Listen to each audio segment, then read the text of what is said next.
Katika bara la Afrika nathubutu kusema, katika bara la Afrika nathubutu kusema ni Tanzania peke yake leo ni taifa. Nchi nyingine bado zinahangaika kuwa taifa, bado ni mkusanyiko wa makabila. Kwa hiyo mnaposema never again, maana yake ni never again kurudi jana au juzi ya tofauti za nini? Za makabila. Never again.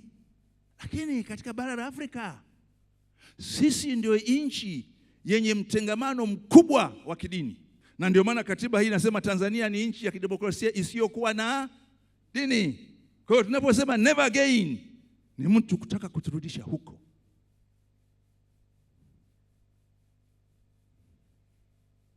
Tanzania bila ubishi wowote ni taifa ambalo limekuwa daima tayari kujitoa muhanga na kutumia kidogo ilicho nacho kuwasaidia wale wote ambao walikuwa hawana uhuru, wale wote ambao walikuwa hawajakombolewa, wale wote wanaoonewa.